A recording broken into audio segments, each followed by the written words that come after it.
It's been a while now since I've targeted the quads as a focal part of my training. That's kind of been the whole point of my training. Hit the quads hard and then give them ample recovery time and then hit them again.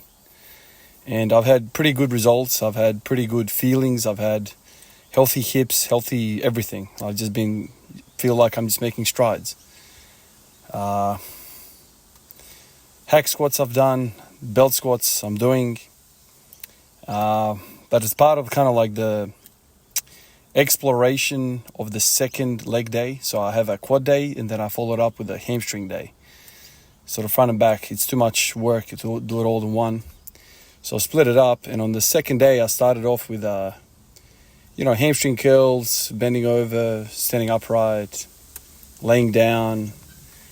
And then I was like, I need some glutes. I actually did good mornings as well.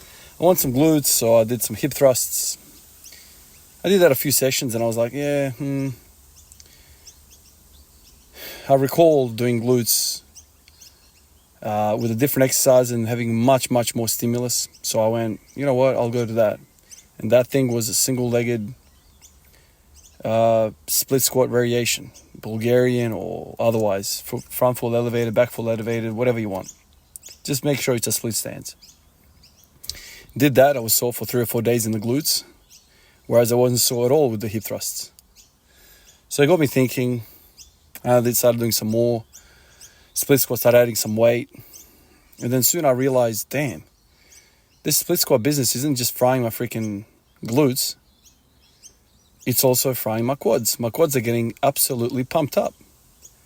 And I started thinking about, I feel like I'm getting more of a pump doing this hamstring day split squat business than I am doing hack squats and bloody belt squats. That got me thinking, well, that's interesting. What do I make of that? So today is my quad day. And I thought,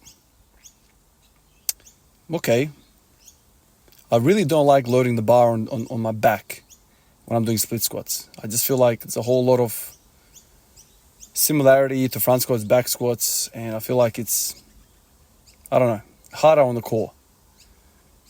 Thought about belt squats, and I thought, why don't I just try Zercher? And that kind of made me interested, and I did Zerchers today. Yes, the elbows hurt, no doubt. The position is painful. That kind of sucks. I'm sure they'll get better. Over time, it will surely get better, just like a cool grip always gets better. But I started doing that, and I soon realized that when I got to one plate, so 60 kilos, I started deviating away from a sort of knee bend. And then, as the weight progressed, I felt like my shin bones were becoming more and more vertical. And so it becomes more and more glutes, which is fine. But today's a quad day, and I was hoping that adding more weight is going to just be exactly like it was with no weight. So when I do split squats and I'm able to shift my weight forward, so lots of dorsiflexion, I feel both glutes and I feel quads, probably more quads. But then I start adding weight, and clearly too much weight for me at this stage, and it just ends up being a glute exercise because my shin bone ends up being more and more vertical. I don't get that dorsiflexion, that leaning forward. Maybe my quads are too weak for that. So as it stands, I feel like body weight, sets of 20, split squats is where it's at for me. This 60 kilo business it's okay, and I'm moving the weight, but it's just a whole lot of glute, man. I'm sitting here with busted glutes, man.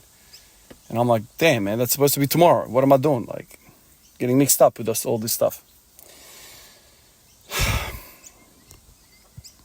I don't know what it is, but for a guy like me with long legs, split stances seem to be quads. And then when you start loading it more and more, it ends up being glutes, which is the stuff that I'm trying to run away from. Nothing's bad, but I'm trying to work on something. And if you're trying to work on something and you're not working on it, then what are you doing? I'm more than happy to have this type of day tomorrow, but today was kind of the quads. So anyway, I finished the Zerchers and I was like, cool, no worries. Let me jump onto the belt squats. I got to the belt squats and my legs are shaky. So I'm spent. I can't do belt squats. Like, my quads are spent. So I was like, well, all right, so that's interesting. So I've done split squats. I felt a lot of glutes, but I get to the belt squats and now my quads are also fried. So maybe it's just a matter of the glutes are screaming louder than the quads. As in, the glutes have worked very, very hard, but the quads have also worked hard. But for some reason, my brain is, is thinking, oh yeah, vertical shin, that's cool. It's all glutes. Clearly not. So I fried myself with these Zerches. I did 60 kilos for 3 sets of 10 each leg, and I'm freaking fried. This is a very, very challenging exercise. Something about split stance makes me feel very, what's the word? Not in my comfort zone. I do not feel strong in this position. And then I start thinking about basketball, athletics, and all that stuff. And I know there are some guys that are absolute savages off of one leg, like very strong jumping off one leg. And then there are two-legged jumpers. So examples of two-legged jumpers is like Blake Griffin. This guy was like an absolute leaper. Who else was a Vince Carter? I think he was a 2-footer beast. And obviously some of these tall guys like Stromile Swift, Dominic Wilkins, like these type of guys were like 2-footed jumpers. The one-legged masters are Michael Jordan, obviously. This guy was a long jumper. So like he could jump very far, obviously, dunk from the free throw line. He had a very high vertical leap as well, but he was very, very good at off of 1 foot. So I'd imagine, relatively speaking, if he was to try all the exercises, he would probably excel off of split squats. Another guy is Zach LaVine. He's very, very good off of 1 foot. Now that I think about Zach LaVine, I'm thinking about Aaron Gordon. Aaron Gordon is also a 2-footed jumper. And so it's like, okay, you start to kind of think about all these different people. And obviously all of these people are absolute masters of athleticism. But even they have preferences. Even they have something that they're very good at. And yeah, we can say, oh, leverage is this, that, the other. But we tend to just do a lot of what we're good at. And so I'm very, very weak in split squats. I feel like my knee's going to blow up when I'm in split squats and I'm loading it. I feel like my hamstring's pulling, my quad's pulling, everything's pulling, and my knee is screaming. There's no pain. I just feel instability. And that's part of that feeling of I don't have comfort. It's feel like my groin is tight. I can't, my hip flexors are tight, so I can't extend my hips. My glutes are like, what the hell is going on here? We're being torn apart here. One side is pulling, one side is contracted.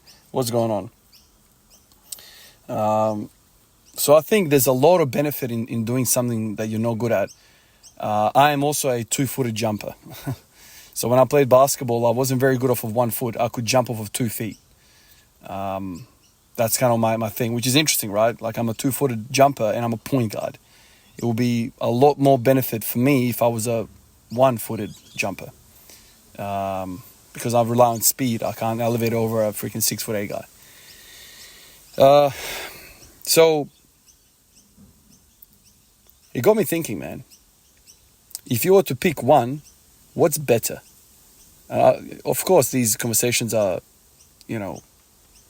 kind of silly because it doesn't really matter what's better. You just do what's not your strong point and everything will improve. But for some reason, I feel like if you spend a lot of time doing split squats and split stance work, your 2-legged is also going to improve. That's my gut feeling. I'm not sure if that is true or not.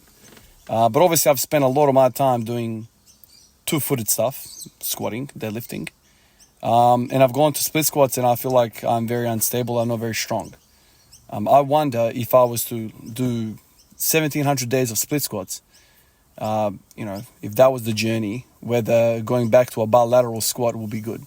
I'm not sure. But the feeling that I have, though, is when you're doing bilateral work, your lower back starts to get punished. And so my lower back is strong.